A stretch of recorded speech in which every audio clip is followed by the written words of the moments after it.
জাতীয় থেকে আন্তর্জাতিক প্রান্তিক জনপদ থেকে নগর চারপাশে ঠিক কি ঘটছে এই মুহূর্তে তা নিয়ে আয়োজন এখন চারদিকে। আপনাদের সঙ্গে আছি আমি নাজমুস সাকিব। ঈদের দ্বিতীয় দিনে দিনভর রাজধানীর চিড়িয়াখানা, ঈদমেলা সহ বিভিন্ন বিনোদন কেন্দ্রে দর্শনার্থীর ঢল নামে। মঙ্গলবার সকালে রাজধানী ও এর আশপাশের এলাকার মানুষ ভিড় করেন চিড়িয়াখানায়। এদিকে রাজধানীবাসীর ঈদকে আরও আনন্দময় করে তুলতে নগরীর আগারগাঁওয়ে চলছে ঈদ মেলা। ঈদ পরবর্তী এমন ভিন্নধর্মী মেলায় আসতে পেরে খুশি দর্শনার্থীরা। মেলায় খাবারের স্টল, বিভিন্ন কারুশিল্পের স্টল সহ নানা ধর্মীয় স্টল বসানো হয়েছে। পরিবার পরিজন নিয়ে ঈদের আনন্দ উপভোগ করতে বিনোদন কেন্দ্রগুলোতে ভিড় করছেন সবাই। তবে সবচেয়ে বেশি উচ্ছ্বাস শিশুদের।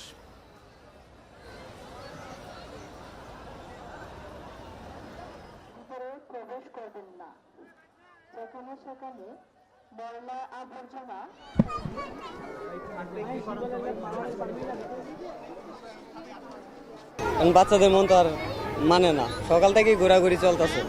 ট্রেনে চড়ছি, আবার নাগরদোলায় চড়ছি, আবার হাঁসে চড়ছি, খুব ভালো লাগছে, খুব আনন্দ লাগছে। এবারে ঈদটা অনেক মজা হলো আমাদের।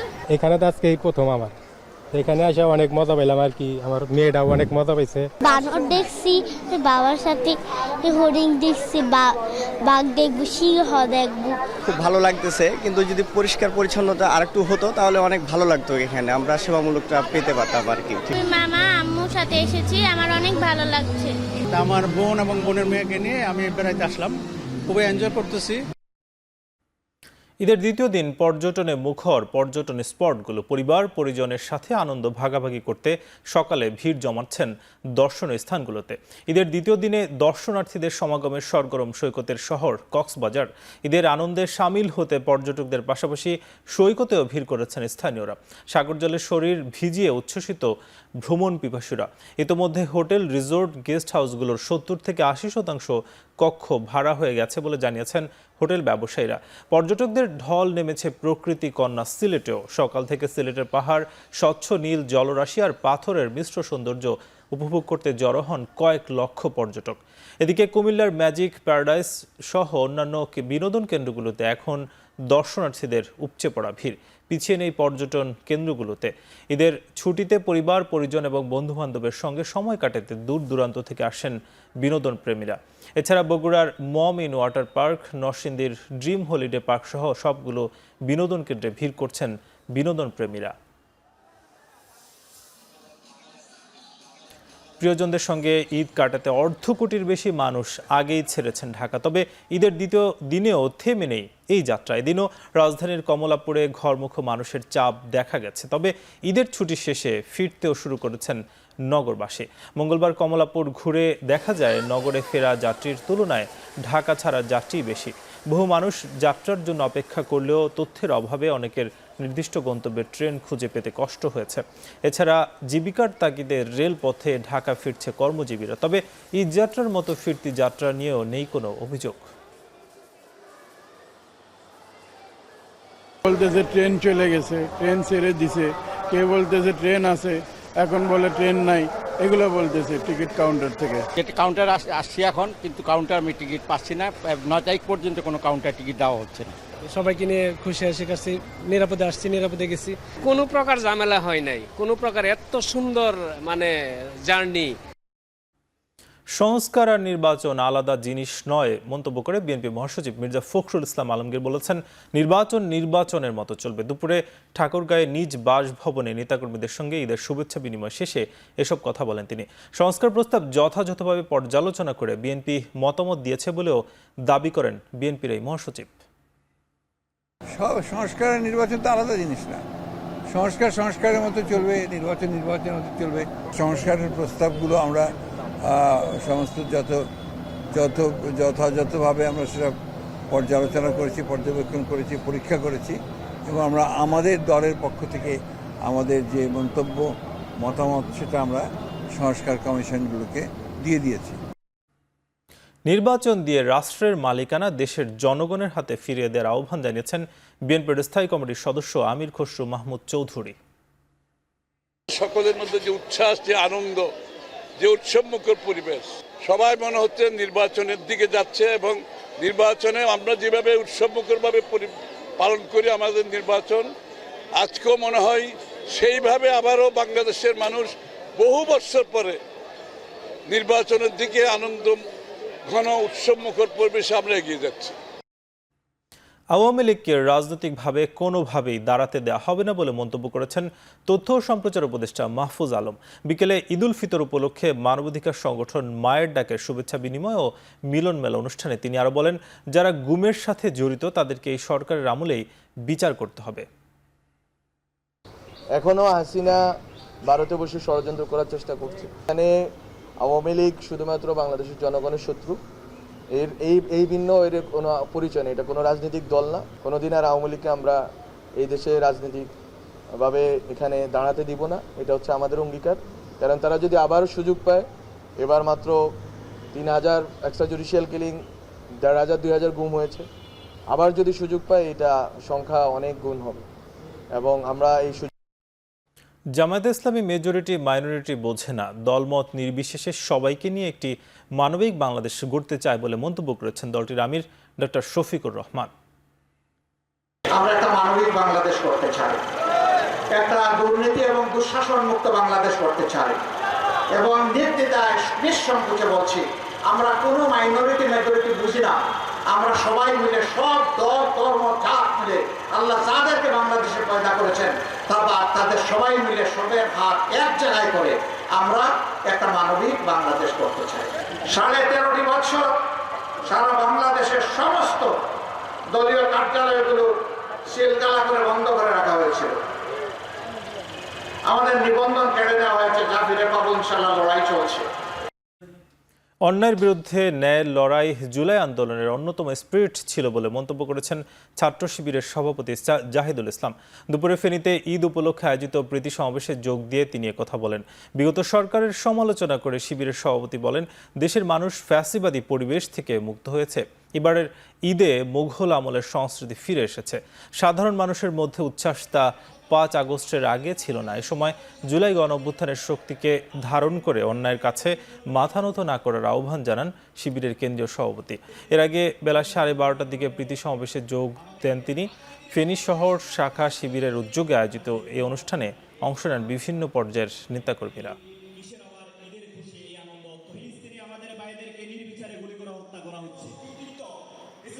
মূলত আমাদের ঈদের আনন্দ সেই 5ই আগস্টে শুরু হয়েছে। আলহামদুলিল্লাহ, এদেশের সাধারণ মানুষের মধ্যে যে আনন্দ উচ্ছ্বাস প্রতিফলিত হয়েছে রাজপথ থেকে শুরু করে প্রত্যেকটি জায়গায়, একটি ফ্যাসিবাদী পরিবেশ থেকে বাংলাদেশের মানুষ মুক্ত হয়ে মুক্ত বাতাসে তাদের নিঃশ্বাস নিতে পারছে। এর চেয়ে বড় আনন্দ বাংলাদেশের প্রেক্ষাপটে আর কিছু হতে পারে না। আলহামদুলিল্লাহ।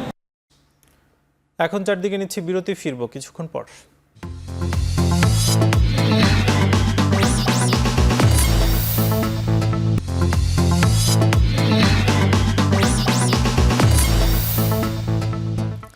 বিরতির পর স্বাগত, দেখছেন এখন চারদিক। লক্ষ্মীপুরে আধিপত্য বিস্তারকে কেন্দ্র করে দুই পক্ষের সংঘর্ষে এক শিশু গুলিবিদ্ধ হয়েছে। মঙ্গলবার রাত 7:30টার দিকে সদর উপজেলার বশিকপুর ইউনিয়নের কাশীপুর কাচারিবাড়ি এলাকায় এই ঘটনা ঘটে। শিশু স্বজনরা জানায়, একটি বাড়ির দখল নিয়ে গাড়ি চালক ওহিদ নামের এক যুবকের সাথে একই এলাকার ইউসুফের দ্বন্দ্ব দীর্ঘদিনের। মঙ্গলবার সন্ধ্যায় পূর্ব বিরোধের জেরে ওহিদের বাড়িতে হামলা চালায় ইউসুফ। এক পর্যায়ে হামলাকারীদের গুলিতে আহত হয় ওহিদের ভাতিজি।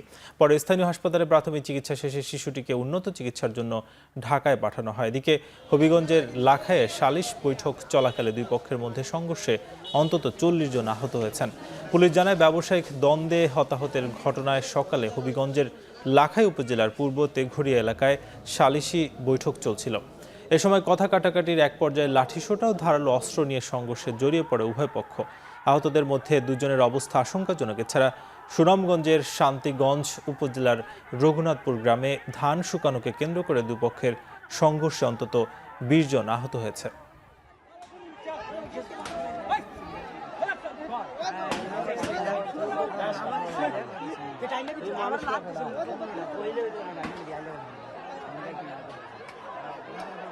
দেশের 6 জেলায় সড়ক দুর্ঘটনায় 9 জন নিহত হয়েছে, আহত হয়েছেন 21 জন। দুপুরে মাদারীপুরের শিবচর উপজেলায় 3 মোটরসাইকেলের সংঘর্ষে 4 যুবক নিহত হয়, আহত হয়েছেন আরও 2 জন। পুলিশ জানায়, খালাতো ভাই হৃদয়কে সঙ্গে নিয়ে মোটরসাইকেলে করে পদ্মা সেতু এলাকায় ঘুরতে বেরিয়েছিলেন শিবচরের মিঠুন তালুকদার। কুতুবপুর এলাকার বাবুখার ব্রিজ এলাকায় পৌঁছালে বিপরীত দিক থেকে অপর একটি মোটরসাইকেলের সঙ্গে সংঘর্ষ হয়। এ সময় পেছন থেকে বেপরোয়া গতির অন্য আরেকটি মোটরসাইকেলও দুর্ঘটনার কবলে পড়ে। এতে ঘটনাস্থলে নিহত হন 2 জন, বাকিরা হাসপাতালে মারা যান। অন্যদিকে সন্ধ্যা 6টায় ঢাকা চট্টগ্রাম মহাসড়কের কুমিল্লার চান্দিনায় নিয়ন্ত্রণ হারিয়ে একটি বাস গাছের সাথে ধাক্কা খেলে 1 জন নিহত হয়। এই ঘটনায় আহত হয়েছেন অন্তত 15 জন। এছাড়া গাজীপুরের মৌচাকে অটোরিকশার ধাক্কায় মোটরসাইকেল আরোহী পুলিশ সদস্য নিহত হয়। এর বাইরে সিরাজগঞ্জের তারাশে মোটরসাইকেলের সাথে বাইসাইকেলের সংঘর্ষে 1 জন এবং নোয়াখালীর বেগমগঞ্জের কেন্দুরবাগে নিয়ন্ত্রণ হারিয়ে মোটরসাইকেল আরোহী যুবক এবং চট্টগ্রামের ফটিকছড়িতে বাইকের ধাক্কায় 1 যুবক নিহত হন।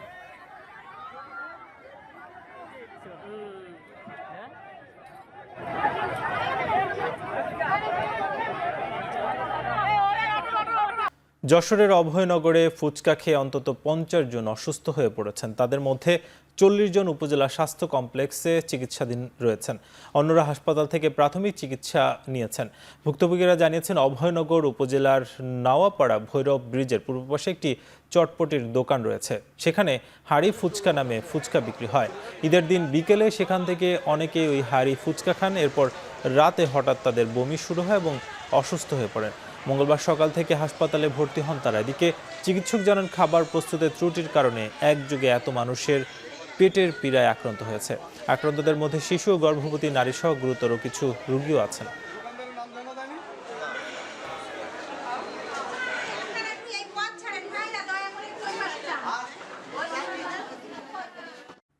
এখন চারদিকে নিচ্ছে আরো একটা বিরতি, ফিরবো কিছুক্ষণ পর।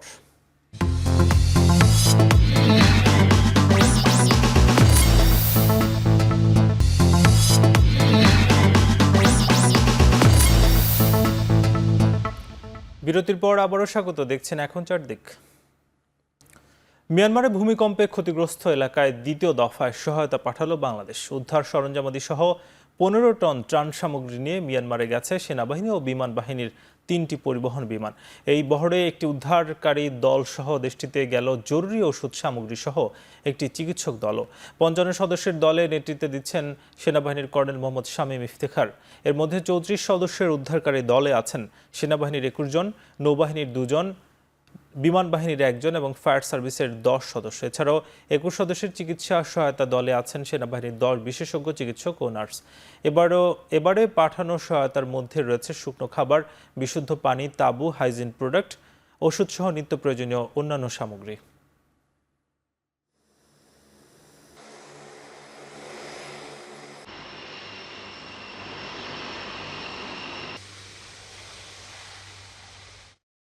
স্মরণকালের ভয়াবহ ভূমিকম্পে মিয়ানমারের নিহতের সংখ্যা ছাড়িয়েছে 2700-তে। দেশটিতে চলছে 7 দিনের রাষ্ট্রীয় শোক। ভূমিকম্প আঘাত হানার সময়ের সঙ্গে মিল রেখে মঙ্গলবার স্থানীয় সময় 12টা 51 পালন করা হয়েছে 1 মিনিটের নীরবতা। এদিকে ভূমিকম্পের 72 ঘন্টা পেরিয়ে যাওয়ায় ধ্বংসস্তূপের নিচে আটকে পড়া বাসিন্দাদের জীবিত উদ্ধারের আশা ফিকে হয়ে আসছে বলে আশঙ্কা করছেন স্বেচ্ছাসেবকরা। দেশটির জান্তা সরকারের তথ্য মতে দেশটিতে এরই মধ্যে নিহতের সংখ্যা ছাড়িয়েছে 2000, আহত 3500-এরও বেশি। তবে চলমান সংকটেও জান্তা সরকার বিদ্রোহীদের ওপর হামলা চালিয়ে যাচ্ছে বলে অভিযোগ বেশ কিছু গণমাধ্যমের। এদিকে থাইল্যান্ডের ব্যাংককে এখনও নির্মাণাধীন ভবনের নিচে চাপা পড়ে আছেন অন্তত 75 শ্রমিক। প্রাণহানি বেড়ে দাঁড়িয়েছে 20 জন।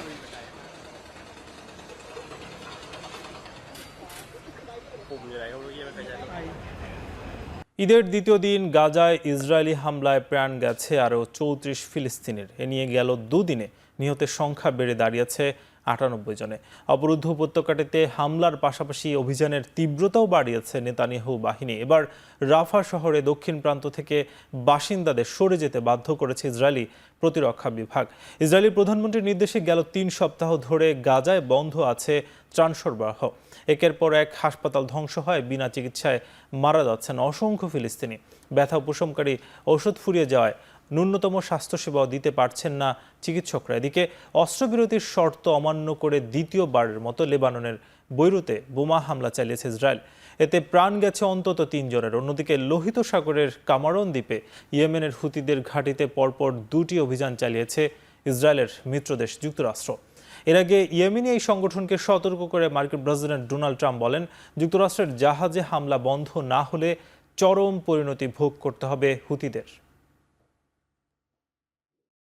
উচ্চাভিলাষী অর্থনৈতিক এজেন্ডা বাস্তবায়নে বুধবার শুল্ক নীতির ঝড় তুলবেন যুক্তরাষ্ট্রের প্রেসিডেন্ট ডোনাল্ড ট্রাম্প। এই ঘোষণার মধ্য দিয়ে 2 এপ্রিল মার্কিন মুলুকে নতুন স্বাধীনতা আসবে বলে দাবি এই রিপাবলিকান নেতার। গেল কয়েক সপ্তাহ ধরেই ট্রাম্পের নয়া শুল্ক নীতি ঘোষণা নিয়ে তোলপাড় গণমাধ্যম। সিএনএন বলছে, এই ঘোষণা নিয়ে সর্বোচ্চ গোপনীয়তা বজায় রেখেছে white house. White house press secretary বলছেন, বুধবার ওভাল অফিসের রোজ গার্ডেনের প্রথম ভাষণে শুল্ক নিয়ে কথা বলবেন প্রেসিডেন্ট। এই ঘোষণায় মূলত যুক্তরাষ্ট্রের পণ্যের উপর বসানো শুল্কের জবাবে ওই সব দেশে পাল্টা শুল্ক নীতি আরোপ করবেন ট্রাম্প, যেখানে বড় ধরনের ধাক্কা খেতে পারে চীন। সিএনএন আরও বলছে, বেইজিংয়ের পণ্যে 60% পর্যন্ত শুল্ক বসাতে পারে ওয়াশিংটন।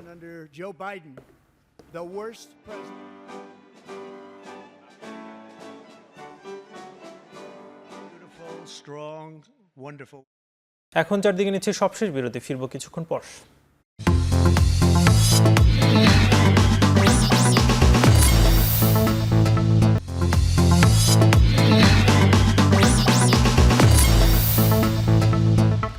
বিরতির পর আবারও স্বাগত, দেখছেন এখন চারদিক।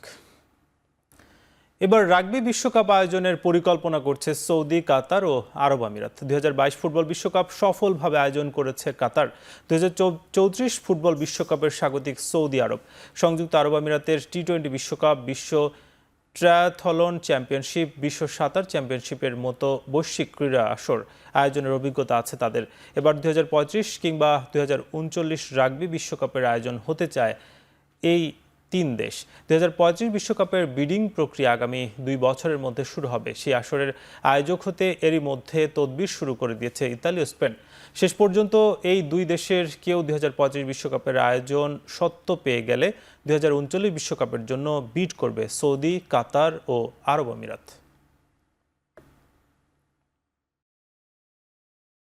বুধবার আইপিএলে গ্রুপ পর্বের ম্যাচে গুজরাটে টাইটান্সের বিপক্ষে মাঠে নামবে রয়্যাল চ্যালেঞ্জার্স বেঙ্গালুরু। 13তম আসর শেষ করে 14তম আসরে পা দিয়েছে আইপিএল। তবুও শিরোপা অধরা থেকে গেছে বিরাট কোহলির দল হয়ে ওঠা বেঙ্গালুরু। অবশ্য পেছনের ব্যর্থতা ভুলে চলতি আসরে প্রথম 2 ম্যাচেই জয় তুলে নিয়েছে তারা। 4 পয়েন্টস নিয়ে গ্রুপ টেবিলের সবার ওপরে অবস্থান কোহলির দলের। জয়ের ধারা অব্যাহত রাখার লক্ষ্যে নিজেদের তৃতীয় ম্যাচে বুধবার গুজরাট টাইটান্সের মুখোমুখি হবে বিরাট কোহলিরা। 2 ম্যাচে 1 জয় নিয়ে প্রতিপক্ষ গুজরাট টাইটান্সের অবস্থান পয়েন্ট টেবিলের 4 নম্বরে। সর্বশেষ 5 সাক্ষাতে গুজরাটের 2 জয়ের বিপরীতে 3 জয় নিয়ে ফেভারিট তকমা অবশ্য বেঙ্গালুরুর দিকে।